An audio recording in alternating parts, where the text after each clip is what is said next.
مکہ کو فتح کرنے کے بعد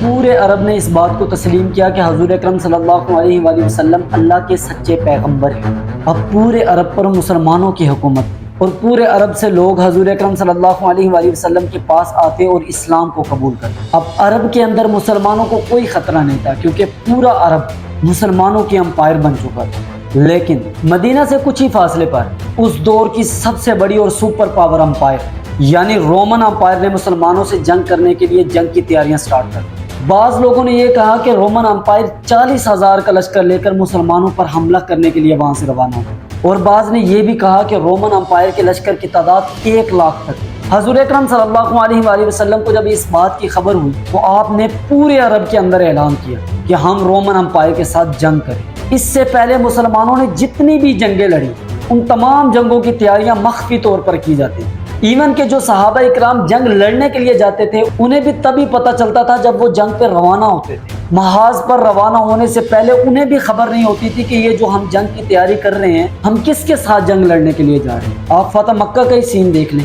فتح مکہ کے موقع پر جب صحابہ اکرام مدینہ منورہ سے مکہ کی طرف روانہ ہوئے تب صحابہ اکرام کو اس بات کی خبر ہوئی کہ بھائی ہم جو تیاری کر رہے تھے یہ تو مکہ فتح کرنے کی تیاری تھی۔ اس سے پہلے صحابہ اکرام کو پتہ تک بھی نہیں تھا، لیکن اس بار رومن امپائر کے خلاف جو جنگ حضور اکرم صلی اللہ علیہ وآلہ وسلم نے پورے عرب میں اعلان کیا اور ساتھ میں یہ بھی ارشاد فرمایا کہ پورے عرب سے لوگ اس جنگ کے اندر شامل ہوں، اور اگر کوئی بندہ اس جنگ کے اندر شامل نہیں ہوتا اسے منافق ڈکلیئر کر دیا جائے۔ حضور اکرم صلی اللہ علیہ وآلہ وسلم کے اس اعلان کے بعد پورے عرب کے اندر 2 طرح کی سچویشن پیدا ہو گئی۔ ایک سچویشن یہ تھی کہ پورے عرب سے لوگ مسلمانوں کی فوج کے اندر آ کے شامل ہونا سٹارٹ ہوئے اور رومن امپائر کے ساتھ جنگ لڑنے کے لیے بالکل ریڈی تھے، اور دوسری سچویشن یہ تھی کہ بہت سے لوگ اس جنگ سے ڈر رہے تھے اور دوسرے لوگوں کو بھی یہ کہہ رہے تھے کہ بھائی رومن امپائر ایک سپر پاور امپائر ہے، انہوں نے کچھ ہی ٹائم پہلے پرشین امپائر جیسی ایک پاورفل امپائر کو شکست دی ہے،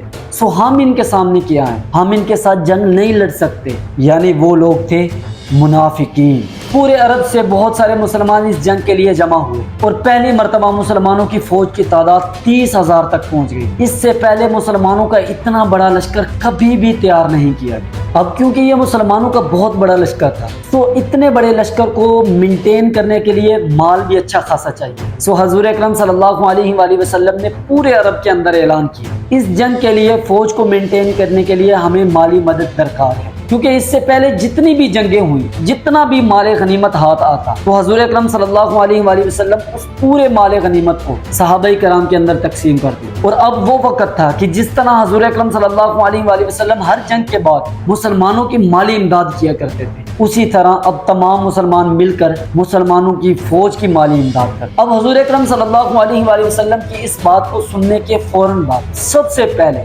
حضرت عمر فاروق رضی اللہ تعالیٰ عنہ جو کہ اعمال کے لحاظ سے حضرت ابوبکر صدیق سے ایک قدم پیچھے رہتے تھے، اب انہوں نے سوچا کہ نہیں اس بار میں صدیق اکبر سے سبقت لے جاؤں، اور وہ اپنے گھر میں گئے، انہوں نے اپنے گھر کا تمام مال اکٹھا کیا اور اپنے تمام مال سے آدھا حصہ اٹھا کے حضور اکرم صلی اللہ علیہ وآلہ وسلم کی بارگاہ میں گئے۔ یہاں حضرت عمر فاروق یہ سمجھ رہے تھے کہ آج میں ابوبکر صدیق سے بازی لے جاؤں، لیکن کچھ ہی ٹائم کے بعد حضرت ابوبکر صدیق رضی اللہ تعالیٰ عنہ تشریف لائے۔ آپ اپنے گھر کا پورا سامان لے کر آئے، ایون کہ جو آپ نے کپڑے پہنے ہوئے تھے وہ بھی آپ نے اتار کے حضور اکرم صلی اللہ علیہ وآلہ وسلم کی بارگاہ میں پیش کر دیا اور خود ٹاٹ کا لباس پہن لیا۔ یہاں بھی حضرت عمر فاروق حضرت ابوبکر صدیق سے پیچھے رہے۔ حضرت عثمان غنی رضی اللہ تعالیٰ عنہ نے بھی مسلمانوں کی فوج کی کافی مالی امداد کی۔ آپ نے 900 اونٹ، 100 گھوڑے اور 3000 سونے کے سکے حضور اکرم صلی اللہ علیہ وآلہ وسلم کی بارگاہ میں پیش۔ حضرت عبد الرحمن بن عوف آپ نے بھی اپنے مال کا ایک بہت بڑا حصہ حضور اکرم صلی اللہ علیہ وآلہ وسلم کی بارگاہ میں پیش کیا۔ یہ تو وہ صحابہ کرام تھے جو مدینہ کے مالدار لوگ، لیکن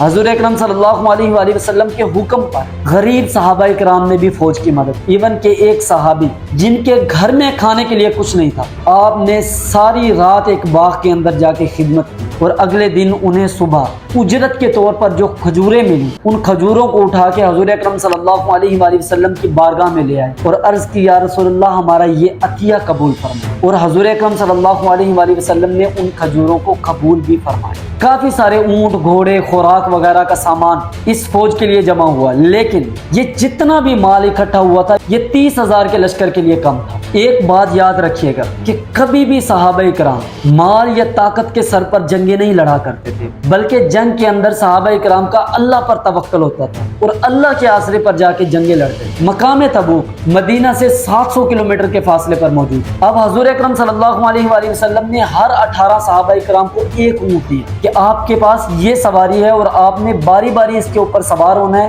اور مقام تبوک پر آپ نے پہنچنا ہے۔ اب تمام صحابہ کرام کی یہ کوشش تھی کہ کسی نہ کسی طرح ہم جنگ کے میدان میں پہنچ جائیں، کیونکہ اگر کوئی بھی صحابہ اس جنگ کے میدان سے پیچھے ہٹتا ہے تو اسے منافق ڈکلیئر کر دیا جائے۔ تمام صحابہ کرام مقام تبوک کی طرف روانہ ہوئے۔ مسلمانوں کی اس فوج کا گزر رستے میں قوم سمود کی وادی سے بھی ہوا، جن کا انجام دیکھ کے مسلمانوں کا ایمان تازہ ہو گیا اور مسلمانوں کے اندر جہاد کا جذبہ اور جوش و خروش سے تازہ ہوا۔ اس مقام پر جو چشمے تھے حضور اکرم صلی اللہ علیہ وآلہ وسلم نے ان چشموں کا پانی استعمال کرنے سے بھی منع فرمایا۔ مسلمانوں کی فوج 15 دن کی مسافت طے کرنے کے بعد مقام تبوک پر پہنچی۔ مقام تبوک غسانی کنگڈم کے بالکل سینٹر میں تھی، یعنی مسلمان اپنی امپائر کو چھوڑ کے دشمن کی امپائر کے بالکل سینٹر میں پہنچ گئے اور وہاں پہ جا کے مسلمانوں نے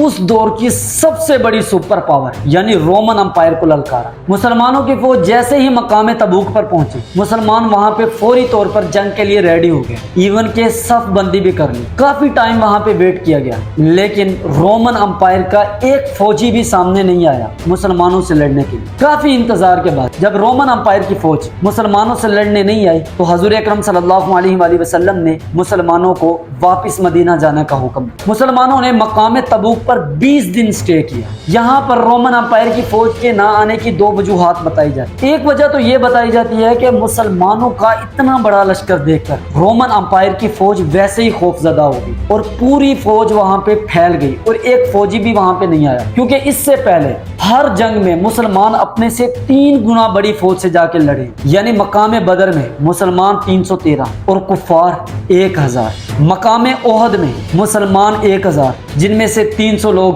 پیچھے مڑ گئے تھے، یعنی 700 صحابہ کرام اور کفار کی تعداد 3000۔ جنگ خندق میں مسلمانوں کی تعداد 3000 اور کفار کی تعداد 10,000، یعنی ہر بار مسلمانوں نے اپنے سے 3 گنا بڑی فوج کو ہرایا تھا۔ اب اس بار اتنا بڑا مسلمانوں کا لشکر دیکھ کر رومن امپائر کی فوج ویسے ہی پیچھے ہٹ گئی اور ان میں اتنی ہمت ہی نہیں ہوئی کہ وہ مسلمانوں سے آ کے جنگ لڑیں۔ اور دوسری وجہ یہ بتائی جاتی ہے کہ رومن امپائر نے کوئی فوج تیار نہیں کی تھی، بلکہ یہ ایک افواہ تھی اور مسلمان اس افواہ پر یہاں پہنچے تھے اور رومن امپائر نے مسلمانوں سے جنگ نہیں۔ مسلمانوں نے اس ٹائم رومن امپائر یعنی ایک سپر پاور امپائر کی آنکھوں میں آنکھیں ملائی، اور وہ بھی ان کے اپنے ایریے میں جا کے، اور ان میں اتنی ہمت نہیں تھی کہ وہ مسلمانوں سے جنگ کریں۔ اور اس بات کو دیکھ کر پورے عرب کو یہ ریلائز ہو گیا کہ بھائی مسلمانوں کا اب کوئی مقابلہ نہیں، اور پورے عرب نے اس بات کو تسلیم کیا کہ رومن امپائر مسلمانوں سے ڈر گئے۔ اور اسی بات کو مد نظر رکھتے ہوئے رومن امپائر کے بارڈر کے قریب جتنی بھی ریاستیں تھیں جو کہ پہلے تمام رومن امپائر کے ساتھ ملی ہوئی تھی، انہوں نے رومن امپائر کے ساتھ اپنے تعلقات کو ختم کر کے مسلمانوں کے ساتھ اپنے تعلقات کو قائم کیا۔ اور مسلمانوں کو جو امپائر تھی پہلی مرتبہ اس دور کی 2 بڑی سپر پاور کے ساتھ جا کے ملی، یعنی رومن اور پرشین امپائر کے ساتھ۔ جب یہ تمام ریاستیں مسلمانوں کے ساتھ ملی تو مسلمانوں کو بہت بڑا فائدہ ہوا۔ مسلمانوں کو ان ریاستوں سے بہت بڑی تعداد میں اونٹ، گھوڑے، سونے کے سکے، مال غنیمت وغیرہ یہاں سے ملا، اور جو کامیابی مسلمانوں نے رومن امپائر کے ساتھ جنگ لڑ کے حاصل کرنی تھی وہ بغیر جنگ کے مسلمانوں کو اللہ تبارک و تعالی نے عطا کی، اور مدینہ کے اندر مسلمانوں کی فوج کا بڑے جوش و خروش کے ساتھ استقبال کیا گیا۔ اس جنگ کے بعد مسلمان باقاعدہ طور پر پوری دنیا کے اندر تیسری بڑی سپر پاور بن کے ابھرے، اور اسی کے ساتھ حضور اکرم صلی اللہ علیہ وآلہ وسلم کا اس دنیا کے اندر آنے کا جو مقصد تھا